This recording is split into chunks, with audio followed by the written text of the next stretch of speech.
ಮುಳುಗಿ ಹೋಗಿದ್ದಂತಹ ಕಿರ್ಲೋಸ್ಕರ್ ಫ್ಯಾಕ್ಟರಿ ಇವತ್ತು ಹೊಸಪೇಟೆ ಕೊಪ್ಪಳದ ನಡುವೆ ಇರುವ ಕಿರ್ಲೋಸ್ಕರ್ ಫ್ಯಾಕ್ಟರಿ ಮುಚ್ಚಬೇಕಿನ್ನೇನು, ಯಾವ ಡೇಟ್ಗೆ ಮುಚ್ಚೋಣ, ಡೇಟ್ ಫಿಕ್ಸ್ ಮಾಡಬೇಕು, ಯಾವತ್ತು ಮುಚ್ಚೋದು. ಆ ಸ್ಥಿತಿಯಲ್ಲಿದ್ದಂಥ ಒಂದು ಕೈಗಾರಿಕೆಯನ್ನು ಇಡೀ ರಾಷ್ಟ್ರವೇ ಹೆಮ್ಮೆ ಪಟ್ಟುಕೊಳ್ಳೋ ರೀತಿಯಲ್ಲಿ ಅದ್ಭುತವಾಗಿ ಕಟ್ಟಿ 7-8 ಶಾಖೆಗಳನ್ನು ಮಾಡಿ ಇಡೀ ಕಿರ್ಲೋಸ್ಕರ್ ಇಂಡಸ್ಟ್ರಿನಲ್ಲಿ ಒಂದು ಮುಕುಟಮಣಿಯನ್ನಾಗಿ ಮಾಡಿದಂತಹ ಅದ್ಭುತ ಸಾಧಕರು ಮಾನ್ಯ ರವೀಂದ್ರ ಗುಮಾಸ್ತೆ ಅವರು. ಬಿಜಾಪುರ ಜಿಲ್ಲೆಯವರು, ಹಳ್ಳಿ ಹುಡುಗ, ಕನ್ನಡ ಮೀಡಿಯಂ ಹುಡುಗ, ಹಿಂದುಳಿದ ಜಿಲ್ಲೆಯ ಹುಡುಗ, ನಮ್ಮ ಕೈಲಿ ಏನಾಗುತ್ತೆ ಅಂತ ಯೋಚನೆ ಮಾಡುವ ಹುಡುಗರು, ಹಾಗೆ ಯೋಚನೆ ಮಾಡುವ ತಂದೆ ತಾಯಿಯಂದಿರು ಮಾನ್ಯ ಗುಮಾಸ್ತಿಯವರನ್ನು ನೋಡಿ ಇವತ್ತು ದೇಶವನ್ನು ಕಟ್ಟುವುದಕ್ಕೆ ಹಳ್ಳಿ ಹುಡುಗರಿಗಿರುವಷ್ಟು ಸಾಮರ್ಥ್ಯ ಬೇರೆಯವರಿಗಿರುತ್ತಾ ಅಂತ ನಾವು ಸಂದೇಹಿಸಬೇಕು ಅನ್ನೋ ಭಾವನೆಗೆ ಬರಬಹುದು. ಸನ್ಮಾನ್ಯ ಶ್ರೀಮಾನ್ ಸಿದ್ಧಲಿಂಗೇಶ್ ರಂಗಣ್ಣವರವರೇ ಇಷ್ಟು ಅದ್ಭುತವಾಗಿ ಮಾತನಾಡಿದರು. ಇಂಥ ಅಧಿಕಾರಿಗಳು ಕನ್ನಡ ಮತ್ತು ಕಲ್ಚರ್ ಡಿಪಾರ್ಟ್ಮೆಂಟ್ನಲ್ಲಿ ಇದ್ದರೆ ಆಗ ನಮಗೆ ಗೊತ್ತಾಗುತ್ತೆ ಒಂದು ಡಿಪಾರ್ಟ್ಮೆಂಟ್ ಏನೆಲ್ಲ ಮಾಡಬಲ್ಲದು. ಅಧಿಕಾರಿಗಳು ಸರಿಯಾಗಿದ್ದರೆ ಒಂದೊಂದು ಡಿಪಾರ್ಟ್ಮೆಂಟ್ ಏನು ಮಾಡಬಲ್ಲದು ಅಂತ ಗೊತ್ತಾಗಬೇಕು ಅಂತಂದರೆ ಮಾನ್ಯ ಸಿದ್ಧಲಿಂಗೇಶ್ ರಂಗಣ್ಣಂತವರು ಇರಬೇಕು. ಸನ್ಮಾನ್ಯ ಶ್ರೀ ಶ್ರೀನಿವಾಸರವರವರೇ, ನೆರೆದಿರ್ತಕ್ಕಂಥ ಎಲ್ಲ ಗಣ್ಯ ಮಾನ್ಯರೇ, ಆಧ್ಯಾತ್ಮಿಕ ಬಂಧುಗಳೇ, ನಾನು 5 ನಿಮಿಷ ಕೂಡ ಮಾತಾಡಲ್ಲ. ಕಾರಣ ಇಷ್ಟೇ, ನನ್ನನ್ನು ಸೇರಿಸಿಕೊಂಡು ನೀವೆಲ್ಲ ಸಂಗೀತ ಕಟ್ಟಿಯವರ ಸಂಗೀತ ಕೇಳಬೇಕು ಅಂತ ಕಾತುರರಾಗಿದ್ದೀರಿ. ನನಗೂ ಕೂಡ ಆ ಕಾತುರತೆ ನಿಮ್ಮಷ್ಟೇ ಅಥವಾ ನಿಮಗಿಂತ ಸ್ವಲ್ಪ ಜಾಸ್ತಿನೇ ಇದೆ. ಬಹಳ ಚೆನ್ನಾಗಿ ಹಾಡ್ತಾರೆ ಅವರು. ವಿದ್ಯಾರ್ಥಿನಿ ಆಗಿದ್ದಾಗಿಂದ ಅವರನ್ನು ನಾನು ಬಲ್ಲೆ, ಭಾವದಿಂದ ಹಾಡ್ತಾರೆ. ಸಣ್ಣ ವಯಸ್ಸಿಗೆ ದೊಡ್ಡ ಪ್ರತಿಭೆ ಅವರು ಬಂದಿದ್ದಾರೆ, ಸಜ್ಜಾಗ್ತಾ ಇದ್ದಾರೆ. ನಾವು ಬಹಳ ಹೊತ್ತು ನಿಮ್ಮ ಮತ್ತು ಅವರ ನಡುವೆ ಬಹಳ ಹೊತ್ತು ಕೂಡಬಾರದು. 5 ನಿಮಿಷದಲ್ಲಿ ನಾನು ಮಾತು ಮುಗಿಸ್ತೇನೆ. ನೆನಪಿಟ್ಕೊಳ್ಳಿ, ಜೀವನದಲ್ಲಿ ಪರಮಾತ್ಮ ನಮಗೆ ಕೊಡುವ ದೊಡ್ಡ ಸೌಭಾಗ್ಯಗಳಲ್ಲಿ ಒಂದು ಯಾವುದು ಅಂದರೆ ಒಬ್ಬ ಶ್ರೇಷ್ಠನಾದ ಗುರು ಸಿಗುವುದು. ಯೋಗ್ಯರಾದ ಗುರುಗಳು ಸಿಕ್ಕಿಬಿಟ್ರೆ, ಶ್ರೇಷ್ಠರಾದ ಗುರುಗಳು ಸಿಕ್ಕಿಬಿಟ್ರೆ ಬಹಳ ಮಟ್ಟಿಗೆ ನಾವು ನಮ್ಮ ಜೀವನದಲ್ಲಿ ಉದ್ಧಾರ ಆದೆವು. ಕೇವಲ ಗುರು ಹುಟ್ಟಿದ್ರೆ ಸಾಲದು, ಸಿಕ್ಕಿದ್ರೆ ಸಾಲದು, ಇನ್ನೂ ಒಂದು ಬೇಕು. ಏನದು? ಶ್ರದ್ಧೆ. ಬಹಳ ಜನ ಇವತ್ತು ಜೀವನದಲ್ಲಿ ಕಷ್ಟಪಡ್ತಾ ಇರೋದು ಯಾಕೆ ಅಂತಂದ್ರೆ, ಏನಾದರೂ ಮಹತ್ ಕಾರ್ಯವನ್ನು ಮಾಡುವ ಸಂದರ್ಭದಲ್ಲಿ ಜ್ಞಾನಿಗಳ ಸಲಹೆಯನ್ನು ಸೂಚನೆಯನ್ನು ಅವರು ತಗೊಳ್ಳಿಲ್ಲ, ತಮ್ಮಿಷ್ಟ ಬಂದ ಮಾಡಿದ್ರು.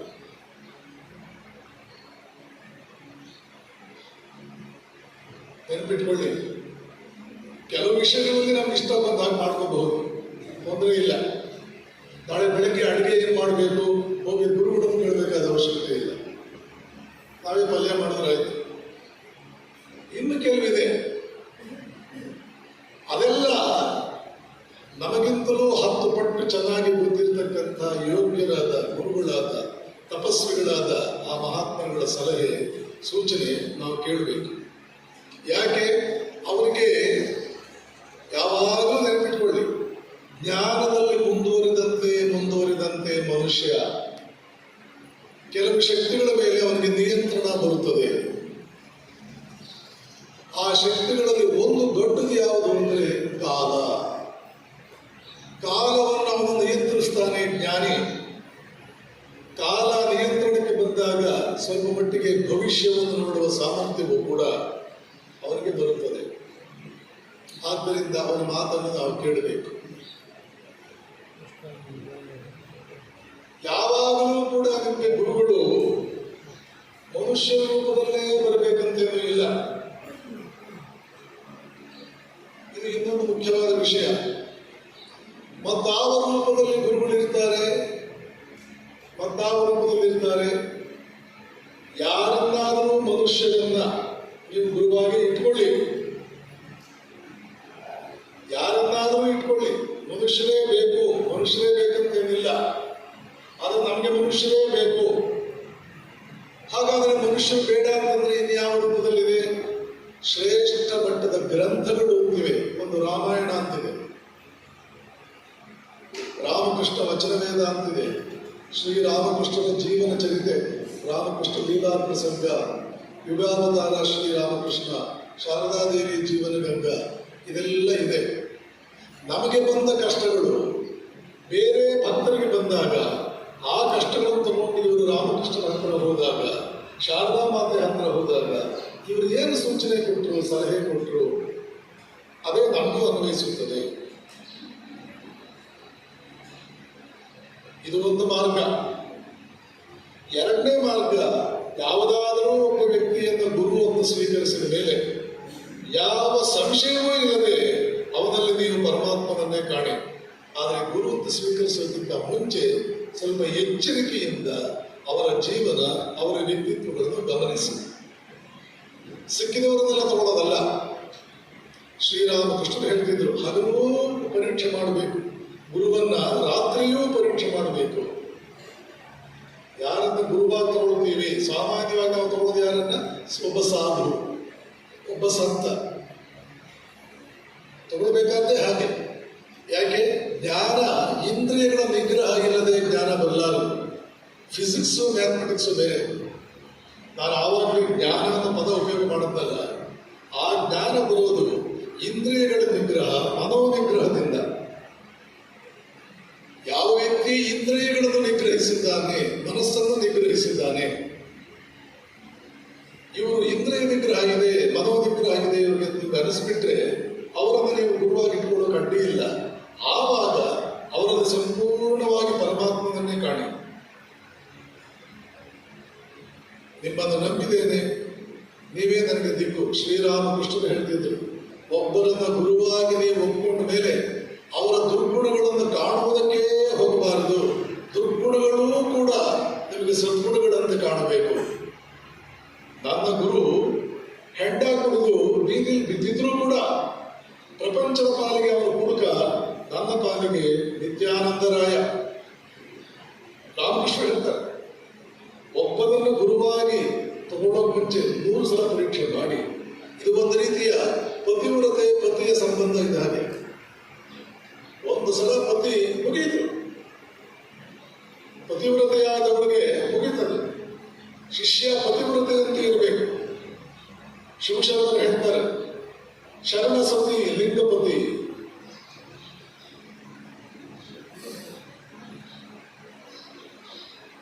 ಶಿಷ್ಯ ಸತಿ, ಗುರು ಇದು ಪತಿ ಇದ್ದಾನೆ. ಪತಿ ಇದ್ರೆ ನೆನ್ಪಿಟ್ಕೊಳ್ಬೇಕು, ನನ್ನ ಸರ್ವಸ್ವವನ್ನೂ ಕೂಡ ಅವರ ಮಾರ್ಗದರ್ಶನದಲ್ಲಿ ನಡೆಯುವ ಹಾಗೆ ನಾನು ಮಾಡಿಕೊಂಡಿದ್ದೇನೆ. ಹಾಗೆ ಅವನನ್ನು ನೆಚ್ಚಿಕೊಂಡು, ಮೊದಲು ಅವನನ್ನು ಪರೀಕ್ಷೆ ಮಾಡಿ ನೆಚ್ಚಿಕೊಂಡು, ಜೊತೆಗೆ ಪರಮಾತ್ಮನ ಪ್ರಾರ್ಥನೆಯನ್ನು ಕೂಡ ಮಾಡ್ತಾ, ಜೊತೆಗೆ ರಾಮಾಯಣ, ಭಗವದ್ಗೀತೆ, ರಾಮಕೃಷ್ಣ ವಚನದಿಂದ ಈ ಪುಸ್ತಕಗಳ ಸಣ್ಣ ಅವಲೋಕನದಿಂದ ಈ ಸಂದರ್ಭದಲ್ಲಿ ರಾಮ ಏನ್ ಮಾಡ್ತಿದ್ದ, ಈ ಸಂದರ್ಭ ಬಂದಾಗ ರಾಮ ಏನ್ ಮಾಡ್ತಿದ್ದ, ರಾಮಕೃಷ್ಣರು ಏನ್ ಮಾಡಿದರು, ವಿವೇಕಾನಂದರು ಏನ್ ಮಾಡಿದರು, ಅವ್ರು ಏನ್ ಮಾಡಿದರು ಅನ್ನುವಂತಹದ್ದು ನಾನೇ ಒಂದು ವಾಕ್ಯದಲ್ಲಿ ಹೇಳ್ಬಿಡ್ತೇನೆ. ಯಾವಾಗಲೂ ಕೂಡ ವಸ್ತು ಮುಖ್ಯವೋ ತತ್ವ ಮುಖ್ಯವೋ, ಇದೇ ಪ್ರಶ್ನೆಗಳು. ಮನುಷ್ಯನ ಜೀವನದಲ್ಲಿ ದೊಡ್ಡ ಸಮಸ್ಯೆ ಏನು ಅಂದ್ರೆ ತತ್ವ ಮುಖ್ಯವೋ ವಸ್ತು ಲಾಭ ಮುಖ್ಯವೋ? ತತ್ವಕ್ಕೆ ಗಟ್ಟು ಬಿದ್ದರೆ ನಾನು ಗಟ್ಟು ಬಿದ್ದರೆ ವಸ್ತು ಕಳ್ಕೊಳ್ತೀನಿ. ವಸ್ತು ಬೇಕು ಅಂದ್ರೆ ತತ್ವಕ್ಕೆ ಗುಡ್ವೆ.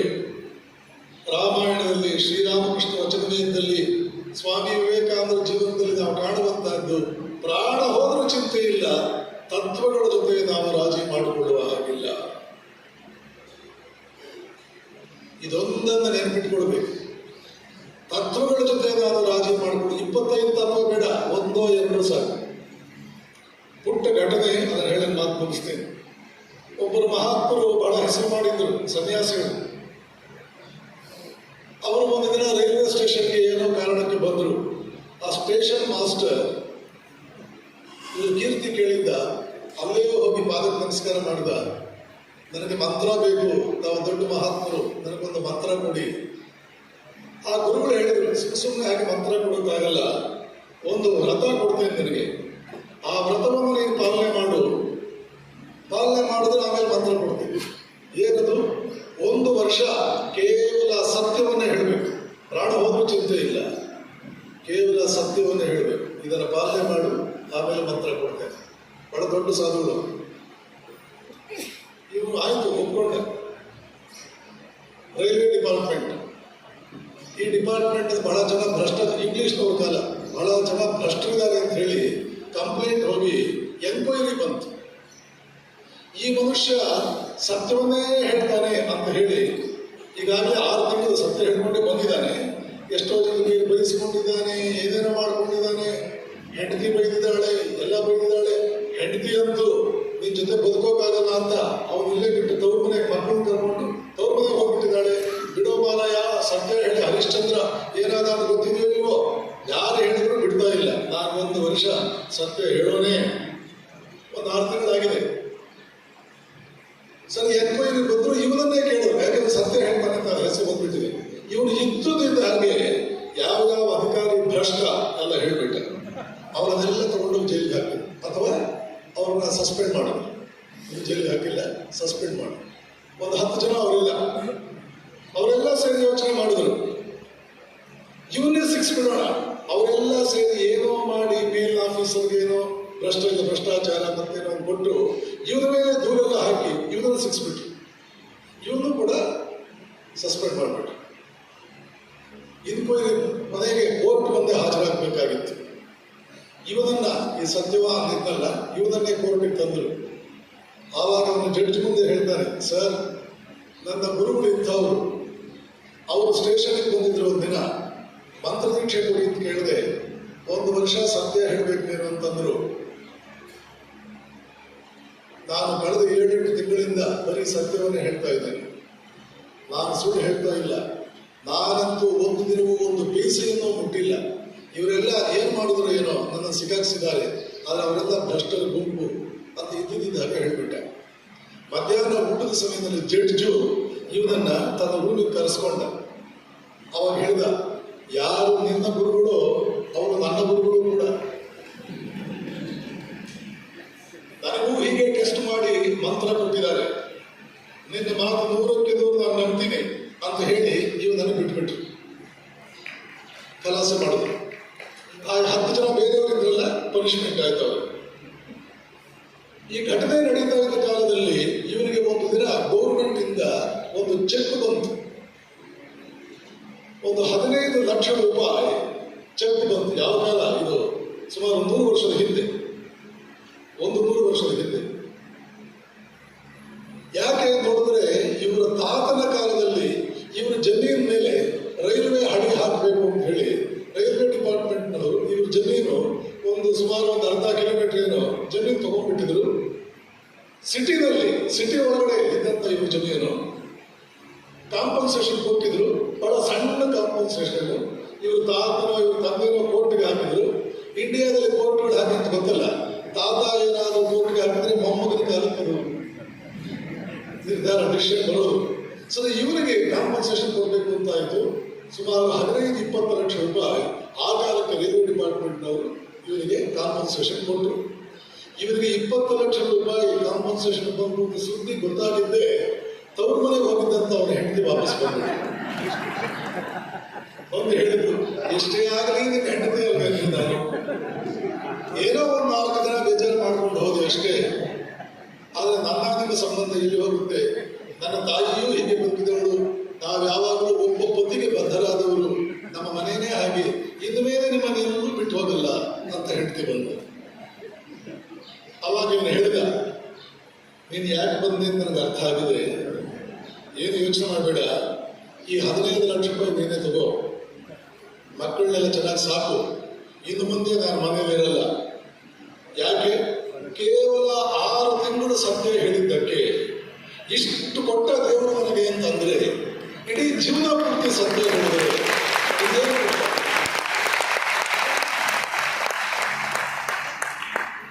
ಆದರೆ ನಮ್ಮಂಥವ್ರಿಗೆ ನಿಮ್ಮಂಥವ್ರಿಗೆ ನಮಗೆ ಕಾಯುವ ಸಹನೆ ಇಲ್ಲ. ರಾಮಕೃಷ್ಣರ ತಂದೆ ಕೋರ್ಟಲ್ಲಿ ಸುಳ್ಳು ಸಾಕ್ಷಿ ಹೇಳೋದಿಲ್ಲ ಅಂತ 54 ಎಕರೆ ಜಮೀನು ಕಳ್ಕೊಂಡು ಪುಟ್ಟ ಬಟ್ಟೆಯಲ್ಲಿ ಹೆಂಡತಿ ಮಕ್ಕಳ ಸಮೇತ ಬೀದಿಗೆ ಬಂದರು. 2 ತಮ್ಮಂದಿರು, 3 ಜನ ಅಣ್ಣ ತಮ್ಮಂದಿರಿಗೆ 2 ಮಕ್ಕಳು ಹೆಂಡತಿ. ಅವರಿಬ್ಬರು ತಮ್ಮಂದಿರು ಹೆಂಡತಿ ತವರು ಮನೆಗೆ ಹೋದರು. ರಾಮಕೃಷ್ಣರ ತಂದೆ ಸ್ನೇಹಿತರ ದನದ ಕೊಟ್ಟಿಗೆಯಲ್ಲಿ ಉಳಿದ ಜೀವಮಾನ ಕಳೆದರು. ರಾಮಕೃಷ್ಣ ಹುಟ್ಟಿದ್ದೇ ದನದ ಕೊಟ್ಟಿಗೆಯಲ್ಲಿ. ಒಂದು ದಿನ ಕನಸಿನಲ್ಲಿ ವಿಷ್ಣು ಬಂದು ಗಯಗೆ ಹೋಗಿದ್ದಾಗ ಕನಸಲ್ಲಿ ವಿಷ್ಣು ಬಂದು ಹೇಳಿದ, ಕ್ಷುದಿರಾಮ್, ರಾಮಕೃಷ್ಣ ತಂದೆ ಹೆಸರು ಕ್ಷುದಿರಾಮ್, ನಿನ್ನ ಮಗನಾಗಿ ಹುಟ್ಟಿ ಬರಬೇಕಂತ ಮಾಡಿದ್ದೇನೆ. ಕ್ಷುದಿರಾಮನಿಗೆ ವಿಭ್ರಾಂತರಾದ ಪ್ರಭು ಸ್ವಪ್ನ ದರ್ಶನ ಕೊಟ್ಟೆ ನನ್ನ ಜನ್ಮ ಸಾರ್ಥಕವಾಯಿತು. ವಿಷ್ಣು ಚತುರ್ಭುಜಧಾರಿ ವಿಷ್ಣು ಸ್ವಪ್ನ ದರ್ಶನ ಕೊಟ್ಟೆ ಜನ್ಮ ಸಾರ್ಥಕವಾಯಿತು. ನೀನು ಹುಟ್ಟಿದ್ರೆ ನೀನು ತಿನ್ನೋದಕ್ಕೆ ಏನು ಕೊಡ್ಲಿ, ನಾನು ಮಹಾ ಬಡವ, ಸಾಕು ಇಷ್ಟು ಸೌಭಾಗ್ಯ, ದರ್ಶನ ಕೊಟ್ಟಿಯಲ್ಲ. ಇಲ್ಲ, ನೀನು ತಿನ್ನೋದಕ್ಕೆ ಏನು ಕೊಟ್ಟರು ಕೂಡ ನಾನು ತೃಪ್ತನಾಗ್ತೇನೆ, ಆದರೆ ನಿನ್ನ ಮಗನಾಗಿ ಹುಟ್ಟಿ ಬರ್ತಾರೆ. ನೋಡಿ, ರಾಮಕೃಷ್ಣ ತಂದೆ ಕಳ್ಕೊಂಡಿದ್ದು 50 ಎಕರೆ ಜಮೀನು. ದೇವರು ಅದಕ್ಕೆ ನಮಗೆ ಕೊಟ್ಟಿದ್ದು ಭಗವಾನ್ ಶ್ರೀರಾಮಕೃಷ್ಣರಂತ ಪುತ್ರ ರತ್ನ ಹೊಟ್ಟೆಯಲ್ಲಿ ಹುಟ್ಟಿದ್ರೆ 50,000 ಎಕರೆ ಜಮೀನು ಕಳ್ಕೊಂಡು ನಾವು ಸಿದ್ಧರಾಗ್ತೇವೆ. ಎಂಥ ಸೌಭಾಗ್ಯ! ಅಖಿಲಾಂಡ ಕೋಟಿ ಬ್ರಹ್ಮಾಂಡ ನಾಯಕ ನನ್ನ ಮಗನಾಗಿ ಹುಟ್ಟಿ ಬರ್ತಾನೆ. ಯಾವ ಜಮೀನು ತಗೊಂಡು ಏನ್ ಮಾಡ್ತೀರಿ? ಹೀಗಾಗಿ ಯಾವತ್ತೂ ಕೂಡ ನಮ್ಮ ಗುರು ಯಾರು? ನಮ್ಮ ತತ್ವ ಬದ್ಧತೆ, ತತ್ವ ಮುಖ್ಯ. ಇವನೇ ಮಹಾತ್ಮ. ತತ್ವ ಮುಖ್ಯ ಅಲ್ಲ, ಅನುಕೂಲ ಮುಖ್ಯ. ಅವನು ಜೊಳ್ಳು. ಇಂಥ ವ್ಯಕ್ತಿಗಳ ಸಂಖ್ಯೆ ಜಾಸ್ತಿ ಆದರೆ ವಿವೇಕಾನಂದರು ಮ್ಯಾನ್ ಮೇಕಿಂಗ್ ಅಂದ್ರಲ್ಲ, ಆ ಮ್ಯಾನ್ ಮೇಕಿಂಗ್ ಇದು ಒಂದು ಲಕ್ಷಣ.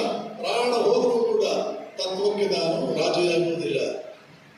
ಹಸಿವಿನಿಂದ ಪ್ರಾಣ ಹೋಗ್ತಾ ಇದ್ದ ಕಾಲದಲ್ಲಿ ನರೇಂದ್ರನಿಗೆ ಎಂತೆಂಥ ಸ್ತ್ರೀಯರು ಎಷ್ಟೆಷ್ಟು ಮೋಸ ಮಾಡುವುದಕ್ಕೆ ಸಿದ್ಧರಾಗಿದ್ದರು. ಅವನನ್ನ ತಮ್ಮವನನ್ನಾಗಿ ಮಾಡಿಕೊಳ್ಳೋದಕ್ಕೆ ಏನೇನು ಉಪಾಯ ಹುಟ್ಟಿದ್ರು. ನರೇಂದ್ರ ಬಿದ್ರ, ರಾಮಕೃಷ್ಣ ಬಿದ್ರ, ರಾಮ ಬಿದ್ದ. ಇಂಥ ವ್ಯಕ್ತಿಗಳ ಸಂಖ್ಯೆ ಜಾಸ್ತಿ ಆದಾಗ ಸಮಾಜ ಬದುಕುವುದು, ಸಮಾಜಕ್ಕೆ ಶಕ್ತಿ ಬರುವುದು. ಅಂಥ ವ್ಯಕ್ತಿಗಳನ್ನು ಹೆಚ್ಚು ಸಂಖ್ಯೆಯಲ್ಲಿ ನಿರ್ಮಾಣ ಮಾಡುವುದಕ್ಕೆ ಇಂಥ ಸಂಸ್ಥೆಗಳು, ಸಾಧು ಸಂಘ. ಯಾಕೆ ಸಾಧು ಬದುಕಬೇಕಾದ್ರೆ ಹೀಗೆ ಸಾಧುವನ್ನು ನೋಡಿ ನೋಡಿ ನೋಡಿ ಗೃಹಸ್ಥ ಭಕ್ತರು ಅವರು ಕೂಡ ಹೀಗೆ ಬದುಕಬೇಕು. ನಾನು ಕೂಡ ಈ ಕಾರಣಕ್ಕಾಗಿ ಪರಮಾತ್ಮ ಆವಾಗ ಹುಟ್ಟಿ ಬರ್ತಾನೆ. ಈ ಸಲ ಭಗವಾನ್ ಶ್ರೀರಾಮಕೃಷ್ಣರಾಗಿ ಬಂದಿದ್ದಾನೆ. ಶಾರದಾ ಮಾತೆಯಾಗಿ ಜಗನ್ಮಾತೆ ಬಂದಿದ್ದಾಳೆ. ಸ್ವಾಮಿ ವಿವೇಕಾನಂದರು ಬಂದು ಜಗತ್ತಿಗೆ ಅದ್ಭುತವಾದಂತಹ ಮಾರ್ಗವನ್ನು ತೋರಿಸಿದ್ದಾರೆ, ಶಕ್ತಿಯ ಧಾರೆ ಯಾರಿದ್ದಾರೆ. ಇದನ್ನೆಲ್ಲ ಅರ್ಥ ಮಾಡಿಕೊಂಡು ನಮ್ಮ ಜೀವನಗಳಲ್ಲಿ ಪರಿವರ್ತನೆ ಆಗ್ತಾ ದಿನಗಳು ಕಳೆದಂತೆ ನಾವು ಮಹಾಮಾನವರಾಗಬೇಕು, ದೇವ ಮಾನವರಾಗಬೇಕು. ಭಗವಂತ ನಮ್ಮನ್ನು ನೋಡಿ ಮೆಚ್ಚಬೇಕು.